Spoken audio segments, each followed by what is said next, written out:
Ladies and gentlemen, it is my great pleasure to introduce to you the man who was Tea Party before Tea Party was cool, Mr. Tom.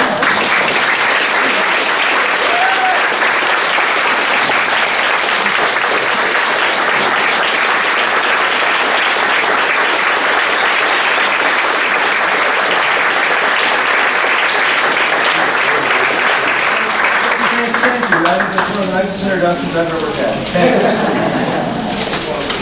And then I want to thank every one of you for everything that you are doing in this great struggle for the future of our country. I want you to think back upon the last 2 years and all that has happened in those 2 years.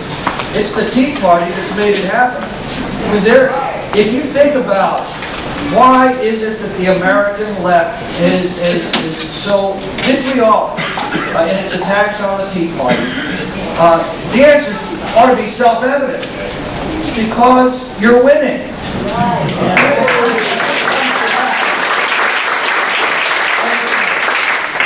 Think back upon what all the Tea Party has been through since it gathered spontaneously just 2.5 years ago after Rick Santelli on CNBC.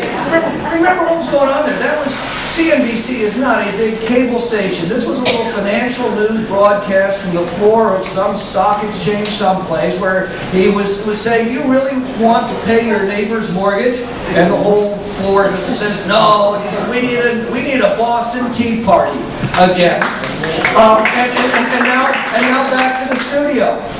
And it went viral.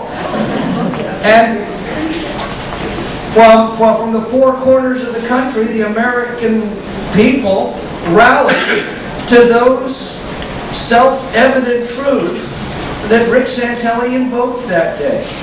And look at what's happened since then. One of the great watershed elections in American history. That's why the left hates the Tea Party. And if you think about what this movement has been through in these 2.5 years, I want you to also think of how Gandhi described the phases of the truth. He says the truth goes through 4 phases. Now think about the Tea Party and tell me if he wasn't talking about the Tea Party as well. He said the truth goes through 4 phases. First, it is ignored. Then it is ridiculed.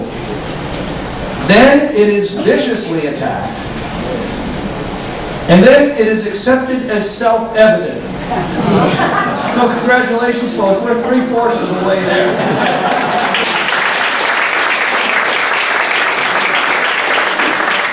Ronald Reagan often said that the past 4 centuries proved that Providence plainly had a purpose in placing this continent between 2 vast oceans, preparing it to receive what Lincoln once called the last best hope of mankind, the American Republic. After the victory at Yorktown, the American founders began to realize that they had a fleeting opportunity to put all of the tyranny and injustice and corruption and misery of Europe behind them. And as Thomas Paine said, to make the world over again. And so this remarkable group of men, aided by the great thinkers of the Enlightenment, looked far back into history and deep into our own human nature and began to ask fundamental questions about the nature and purpose of government itself. What is government? It's an important question if you're creating one. What exactly is it? Well, Washington came the closest to the mark when he observed, government is neither eloquence nor reason. Government is force. Like fire, it is a dangerous servant and a fearsome master. Now, that's a powerful metaphor for somebody in the 18th century. Fire was essential to heat your home and cook your food. But inherent in its very nature was also the ability to destroy your home and ultimately your neighborhood and your city.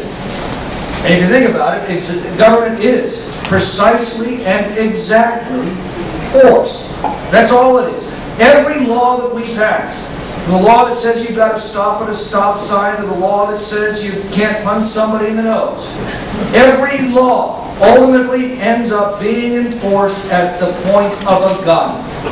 There are no exceptions. Government is force, plain and simple. So force is the nature of government. And what's its purpose? Well, the founders answered that question at the outset of the struggle.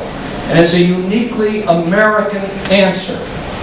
You'll find it in those familiar words of the American Declaration of Independence, words that we often recite but don't always dwell upon as we should. We hold these truths to be self-evident, that all men are created equal, that they are endowed by their Creator with certain unalienable rights. Among these, life, liberty, the pursuit of happiness. And then they answer that question, what's the purpose of government? That to secure these rights, governments are instituted among men deriving their just power from the consent of the governed, and that whenever any form of government becomes destructive of these ends, it is the right of the people to alter or abolish it. Now think about it, there are many democracies around the world today, there are many republics around the world today, but there is only one, to my knowledge, that is founded upon this unique American doctrine, that there is a certain class of rights that we are born with. They are simply deduced from the natural order of things, from what the founders called the laws of nature and of nature's God. Well, how do we deduce these rights? Well, they're the rights we'd have if we were alone in the world. They make no demands on anyone else. The founders gave some examples: life, liberty, the pursuit of happiness. Essentially, it's the right to be left alone as long as we're not injuring any other person's natural rights. We have the right to the fruit of our own labor, the right to raise our children according to our own values, the right to enter into voluntary associations with each other for our mutual betterment, the right to our opinions and to express those opinions freely, the right to our religious beliefs and to worship freely. In short, the right to live our own lives according to our own best judgment. These are rights that we are born with. They do not come from government. They do not come from one another. They simply come from the natural order of things. We are born with them. The source of these rights is the foundation of American freedom. And the founders were absolutely explicit on this point. We are endowed by our Creator with certain unalienable rights. And it's a critically important concept. Rights that are given to us by God cannot be legitimately taken away by any power on this earth. They cannot be alienated. That's what the founders meant when they used that word. In the American view, the only legitimate use of force by one individual over another or by a government over its people is in the defense of these natural God-given rights. Part of the great question being decided today is whether this foundation of American liberty will endure.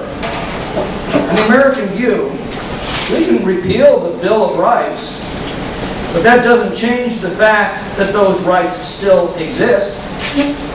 In the authoritarian view, on the other hand, those rights only exist because government has declared them, and they can then be withdrawn at government's whim, or more precisely, at the whim of an official within the government. Lex de Tocqueville, the great French philosopher, came to America in 1836. If you were a Frenchman in 1836, you know exactly what was bothering him.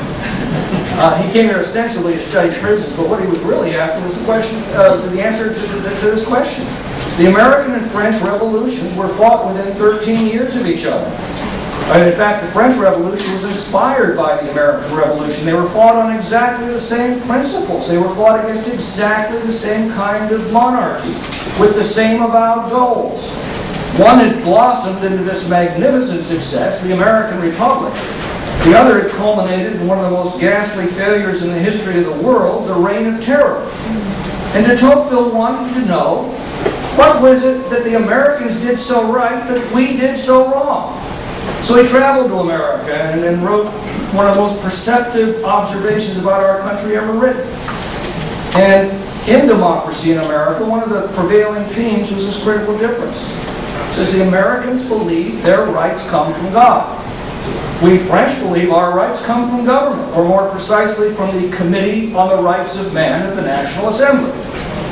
Well, the French found that if their rights were given by man, they could also be taken away by man.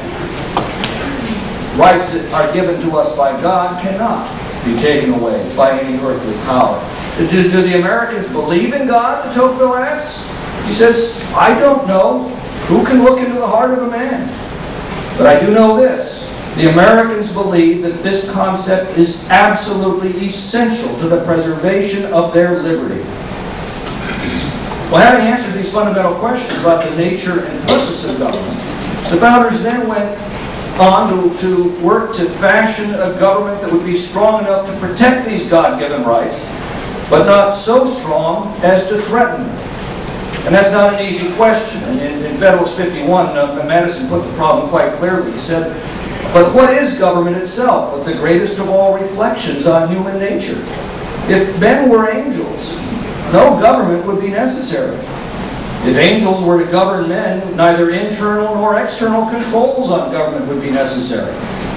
In framing a government which is to be administered by men over men, the great difficulty lies in this. You must first enable the government to control the governed, that is, to protect their freedom, and in the next place, oblige it to control itself. The dependence on the people is no doubt the primary control on the government, but experience has taught mankind the necessity of auxiliary precautions.